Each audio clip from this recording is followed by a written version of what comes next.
High, good morning. তো আজকে বৃষ্টি নেই, আর আজকে আমি টাইমেও আছি। যেহেতু বৃষ্টি নেই সেই জন্য আমি টাইমে আছি। তো আজকে আশা করি ঠিক টাইমের আগে আমি পৌঁছে যাবো অফিসে। কিন্তু দুঃখের বিষয় আজকে ন্যাশনাল হলিডে, কিন্তু তো আমাকে অফিস যেতে হচ্ছে আমার সাথে। এরকম কি একটা ন্যাশনাল হলিডেতে কেন আমার ছুটি নাই? সারাদিন আপডেট দিতে থাকবো একটু একটু করে। Bye bye.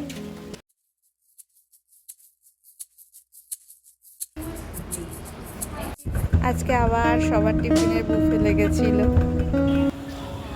আবার একটা দিন শেষ হয়ে গেল। আজকে অফিসে অনেক কাজ ছিল, খুবই ব্যস্ত ছিলাম।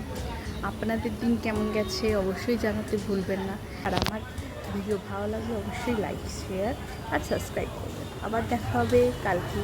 Good night.